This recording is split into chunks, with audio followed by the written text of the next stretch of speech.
اگلا سوال ہے، کیا اسلام میں لڑکے اور لڑکی کے بالغ ہونے کی عمریں الگ الگ ہیں؟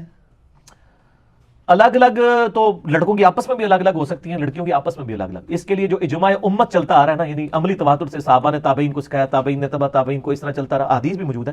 لیکن یہ تو کوئی اختلافی مسئلہ نہیں ہے. اختلافی مسئلے میں دلیل کی ضرورت ہوتی ہے. اجماع یہ ہے کہ جب علامات بلوغت پائی جائیں تو وہ جوان ہوگا. عورت کے لیے علامات بلوغت میں سے ہے مینسز کا، یعنی حیض کا آنا، یا زیر ناف بال اور بغلوں کے بالوں کا اگنا. مرد کے لیے بھی یہی ہے. یا نائٹ فال کا ہو جانا، یعنی جو احتلام ہو جانا. تو یہ علامات ہیں. کسی کو 13 سال میں ہو جاتی ہیں مردوں میں سے، بعض کو 12 سال میں. اور آج کل جس طرح کی ہماری فاسٹ فوڈ ہے اور جو اس طریقے سے بے حیائی کے اوپر مبنی چیزیں آ چکی ہیں، لوگ جلدی ایجوکیٹ ہو گئے. 10 سال میں بھی لوگ بالغ ہو جاتے ہیں. عرب گرم ملکوں میں لڑکیاں تو 8-9 سال کی بھی بالغ ہو جاتی ہیں.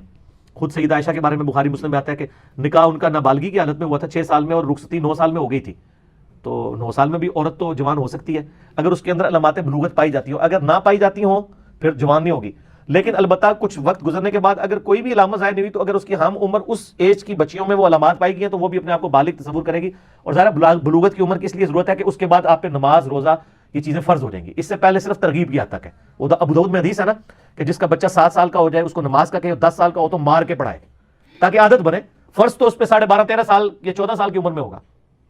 بخاری شریف میں حدیث ہے، حضرت عبداللہ بن عمر کہتے ہیں کہ میں غزوہ بدر کے موقع پہ جب مجھے جہاد کے لیے پیش کیا گیا تو مجھے نبی علیہ السلام نے جہاد میں جانے سے روک دیا کیونکہ بچوں کو اجازت نہیں تھی. اور غزوہ احد کے موقع پر میری عمر 14 سال تھی، جب میں پیش ہوا تو مجھے اجازت مل گئی. تو اس سے 14 سال کی عمر بخاری شریف سے ثابت ہو گئی. اور یہ 14 سال قمری اعتبار سے ہے.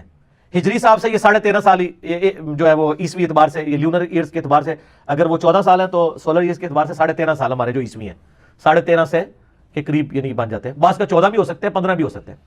پھر وہ جو بخاری مسلم میں اتنی ڈیٹیل حدیث ہے جو بنو قریظہ کے بارے میں جنہوں نے بدعہدی کی تھی، تو اس میں الٹیمیٹلی سعد ابن معاذ سے فیصلہ کروایا گیا تھا کیونکہ یہودیوں نے کہا تھا جو یہ فیصلہ کرتے ہیں. تو انہوں نے فیصلہ کیا تھا کہ ان کے جو بالغ لوگ ہیں وہ قتل کیے جائیں، عورتوں اور بچوں کو قیدی بنایا جائے. تو جامعہ سنن ابی داؤد میں ڈیٹیل آتی ہے، بخاری مسلم میں بھی آتا ہے. ایک صحابی کہتے ہیں کہ میں اس وقت یعنی میں نابالغ تھا تو میں بچ گیا. اور اس کا طریقہ یہ، انہوں نے کہا جی میرے کپڑے اتارے گئے اور میرے زیر ناف بالوں کو چیک کیا گیا تو نہیں اگے ہوئے تھے، تو مجھے بچوں میں شمار کر کے چھوڑ دیا گیا. اور وہ دیکھیں صحابی بن گئے. اگر وہ 1-1.5 سال کا فرق بھی ہوتا تو گئے سن. ٹھیک ہے، ان کو بدعہدی کی سزا ہوئی تھی نا، وہ میں نے علیحدہ سے بنو قریظہ کے اوپر بول چکا ہوں، مجھے اب دوبارہ سے بولنے کی ضرورت نہیں ہے. تو زیر ناف بال یا نائٹ فال، احتلام کا، ویٹ ڈریم کا آنا، یا عورتوں کے لیے مینسز کا آنا یا بالوں کا اگنا، یہ ان کی بلوغت کی عمر ہے. جیسے ہی بالغ ہوں گی تو شرعی احکام ان کے اوپر لاگو ہو جائیں گے. ٹھیک ہو گیا، عمر کا ڈیسیژن انہوں نے خود ہی کر لینا ہے اپنے اعتبار سے. ٹھیک ہو گیا. اچھا میں ادھر ایک چیز کلیئر کر دوں، تھوڑی یہ امپورٹنٹ ہے. میں ان ماؤں کو کہوں گا کہ جن کی بچیاں یعنی 10 سال کراس کر رہی ہیں، وہ اپنی بچیوں کو پہلے ایجوکیٹ کریں. میں شاید کوئی ایسی باتیں کروں جو بھی مذہبی لوگوں کو بری بھی لگے. دیکھیں اسلام یہ جو کہتے ہیں نا جی سیکس کی ایجوکیشن نہیں ہونی چاہیے، سر اسلام میں تو سیکس کی ایجوکیشن ہے. میں یہ نہیں کہتا کہ آپ 2 یا 3 سال کے بچے کو سیکس سکھانا شروع کر دیں، لیکن ذرا ان سے پوچھیں کہ صحابہ کرام کی 14 15 سال کی عمر میں شادیاں ہوئی ہیں. ہمارے 14-15 سال کے بچے کیا سیکس کے معاملے میں ایجوکیٹڈ ہوتے ہیں؟ ہم لوگ تو نہیں تھے. میں آپ کو قسم اٹھا کے کہتا ہوں کہ میں انجینئرنگ یونیورسٹی میں پہنچ گیا تھا اور مجھے یہ سارے معاملات نہیں پتا تھے. صرف اتنا پتا تھا کہ یعنی کہ یہ بالغ ہو گیا بندہ اور نماز پڑھنی ہے. مرد و عورت کا کیا ریلیشن شپ ہے، یہ مطلب سیکس کے پوائنٹ آف ویو سے یہ کچھ بھی مجھے نہیں پتا تھا.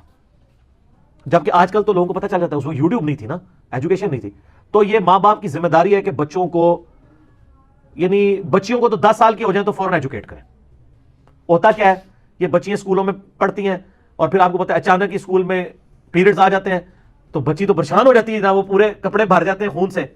ٹھیک ہے، تو 10 سال کے بعد بچوں کے بیگ کے اندر آپ یعنی وہ 7 رومال یا اس طریقے سے، اب تو خیر لیٹسٹ معاملات ہو گئے، پیڈز آ گئے. ایجوکیٹ کریں بچوں کو اور بچیوں کو. 10 سال کی کوئی بچیاں تو میچور ہو جاتی ہیں، اور ان کے پیڈز ان کے 1 یا 2 پیڈ رکھ کے بچیوں کے بھیجیں یعنی اسکول میں جب جائیں، اور ان کو پہلے ایجوکیٹ کر دیں کہ اگر ایسا معاملہ ہو تو پریشان نہیں ہونا. ٹھیک ہے، بعض سمجھدار مسیں تو ایجوکیٹ کر دیتی ہیں، لیکن ماں باپ جو ہے وہ بیچاری بچیوں کے اوپر کیا گزرتی ہے. آپ ذرا اپنی یعنی جو شادی شدہ اپنی بیویوں سے پوچھیں کہ جب ان کے ساتھ پہلی دفعہ ہوا تھا تو کتنا تماشا لگا تھا، اور پھر وہ اپنی سہیلیوں کا بھی سنائیں گی فلانی کے ساتھ یہ ہوا یہ ہوا یہ ہوا، اور ایسا تماشا کھڑا ہو جاتا ہے. اس کی بجائے یار آپ ایجوکیٹ کیوں نہیں کرتے لوگوں کو. اور لڑکے بھی اسی طریقے سے، لڑکے اگر 12 سال کے ہو گئے ہیں تو ان کو سیکس کے معاملے میں اس حوالے سے ضرور ایجوکیٹ کرتے ہیں. میں یہ نہیں کہہ رہا کہ آپ ان کو وہ والی ایجوکیشن دیں جو مدرسوں میں چھوٹے چھوٹے بچوں کو دے دی جاتی ہے پریکٹیکلی. ٹھیک ہے, میں کوڈ ورڈز میں بات کرتا ہوں. آپ وہ والی ایجوکیشن دیں, کم از کم ان کو پتا ہو کہ یہ یعنی نائٹ فال کوئی چیز ہے, غسل فرض ہوتا ہے, یہ والی ایجوکیشن تو ماں باپ کا کام ہے. اور پھر زیر ناف بال صاف کرنے یا بغلوں کے بال کے بارے میں بچوں کو تو نہیں پتا ہوتا. اور پھر بیچارے جن کو بالکل ایجوکیشن نہیں ہے وہ پھر ایسے بلیڈ بھی استعمال کرتے ہیں, زخمی کر بیٹھتے ہیں اپنے آپ کو. ٹھیک ہے, بچیوں کو تو عموماً تھوڑا بہت مائیں سمجھا دیتی ہیں کریم کا یوز, یا جو جوان بچے ہیں ان کو تو نہیں کوئی بتاتا کہ اس طرح کے خاص ریزر ملتے ہیں اور آپ نے اس طرح کرنے ہیں. وہ بیچارے پھر جو ہے نا وہ اس طرح کی پرابلمس میں رہتے ہیں. ہر ایک کی اپنی اپنی سٹوری ہے بروت کی. تو سر جو آپ لوگ, اب آپ کی اولاد ہے تو جو کچھ آپ کے ساتھ تماشے ہوئے ہیں نا, اب آپ اپنی اولاد کے ساتھ تو وہ ریپیٹ نہ کریں. آپ بچوں کو ایجوکیٹ کریں, فوراً ایجوکیٹ کر دیں. تو میری ماشاءاللہ بڑی بچی آلموسٹ 12 سال 13 سال کی, تو میری وائف نے اس کو اس حوالے سے ایجوکیٹ, کیونکہ وہ مطلب وہ آ کے ظاہر مجھ سے تو نہیں ڈسکس کرتی, اس نے اپنی ماما سے ڈسکس کیا کہ آج اس طرح ایک بچی کے ساتھ ہو گیا, آج اس کے ساتھ ہو گیا. تو وہ بچی پھر پورے دن روتی رہتی ہیں, ان کو تو پتہ ہی نہیں کہ یہ معاملات ہو گئے. تو وہ پھر اس نے اس کو ایجوکیٹ سارا کچھ سلسلہ. پھر مسوں نے بھی کہا جی آپ مطلب انڈر ویئر یوز کریں. تو اس طرح بچوں کو ایجوکیٹ کرتا ہے. سیکس کی تعلیم اس ایج کے بعد تو دینی ہے نا آپ نے. آپ نہیں دیں گے تو وہ یوٹیوب سے سیکھیں گے, پھر وہ بہت کچھ سیکھ جائیں گے. ٹھیک ہے, تو آپ پہلے ٹرنس دا ٹیبل اوور کریں, ان کو ایجوکیٹ کریں اور اس کو ایز اے نیچرل پروسیس بتائیں کہ ایسا ہی ہوا کرتا ہے. اور عرب کے لوگ سر ایجوکیٹ تھے, وہ بکریاں پالتے تھے, بکریوں کے بچے پیدا ہوتے تھے, ان کے چھوٹے چھوٹے بچوں کو پتا چل جاتا تھا کہ یہ کیا بچے کس طرح پیدا ہوتے ہیں. یہ ساری چیزیں ان کو بچپن میں ایجوکیٹ ہوتے تھے. اور تبھی تو یار 13 14 سال کے جو شادی شدہ ہوتے تھے یار, وہ 18 20 سال کے ان میں 3 4 بچے ان کے ہوئے ہوتے تھے. ہمارے 20 سال کے ڈگے ہی ہوتے ہیں, پتہ ہی کو نہیں ہوتا کسی چیز کا.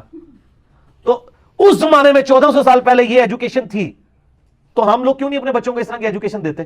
دینی چاہیے. یہ سینسٹیو ایشو ہے. میں نے آج ضمناً بات ہوئی تو میں نے کر دی.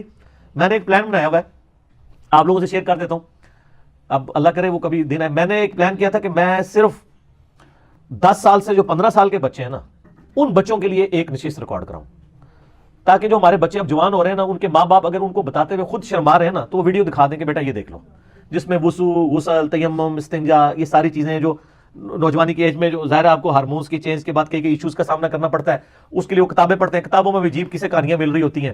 تو اس کی بجائے نا یہ والی ایجوکیشن ضرور دے دی جائے, تاکہ وہ بچے بیچارے ادھر ادھر چیزوں کے بارے میں ذلیل نہ ہوں. اس لحاظ سے ویسے ہماری جو تبلیغی جماعت ہے یا دعوت اسلامی, یہ جو تبلیغی تنظیمیں بنی ہیں نا, ان کی بڑی پازیٹیونیس ہے کہ اب ہمارے ساتھ بھی یہ ہوا ہے. یعنی میں اپنے بالغ ہونے سے پہلے دعوت اسلامی کے ساتھ اٹیچ ہو چکا ہوا تھا. تو یعنی مجھے اپنی بالغ ہونے کی عمر بھی یاد ہے, 26 مئی 1992. تو میں ایجوکیٹ ہو گیا تھا کہ میں دعوت اسلامی میں تھا, ہم نماز پڑھتے, اس سے پہلے بھی نماز پڑھتے تھے, وضو, غسل, یہ ساری چیزیں سیکھ لی تھی. تو ان تنظیموں کا کم از کم یہ چیز تو ایجوکیٹ وہ کر دیتے ہیں نا لوگوں کو. اس طرح کی ایک ویڈیو بنائی جائے جس میں ہم یہ ساری چیزیں کوڈ ورڈز میں اتنے طریقے سے کہ بس وہ ایک مہذب انداز میں پہنچے. باقی تو انہوں نے سیکھ ہی جانا, لیکن جب سر وہ خود سیکھیں گے نا سر, پھر آپ کے لیے مسئلہ کھڑا ہو جائے گا. پھر تو وہ سمجھیں گے شاید ہم نے کوئی نئی دنیا دریافت کر لی ہے. ٹھیک ہے, اس کی بجائے آپ اس کو نارمل چیز کے طور پہ پریزنٹ کریں گے تو کوئی پرابلم نہیں ہوگا. تو یہ کرنا ضروری ہے. یہ اس لیے میں سکولز کہہ لیں یا کالجز میں سیکس کی جو ایجوکیشن ہے اتنے کنٹرول دائرے میں اس کا بڑا سختی سے حامی ہوں, اس سے پہلے کہ بیڑا غرق ہو جائے. لیکن میں وہ والی نہیں کہہ رہا ایجوکیشن, یہ سمجھیے گا ظاہر جب ایک داڑھی پگڑی والا نماز پڑھنے والا بندہ جو پوری دنیا میں ایک لیڈنگ سپیکرز میں سے ہے دعوت و تبلیغ کے والے سے, وہ یہ بات کر رہا ہے, تو ان ساری چیزوں کے ساتھ اس کو کوئی کٹ پیسٹ نہ کرے. یعنی میں ایک معاملات اس طریقے سے سامنے رکھ رہا ہوں. ٹھیک ہوگا جی.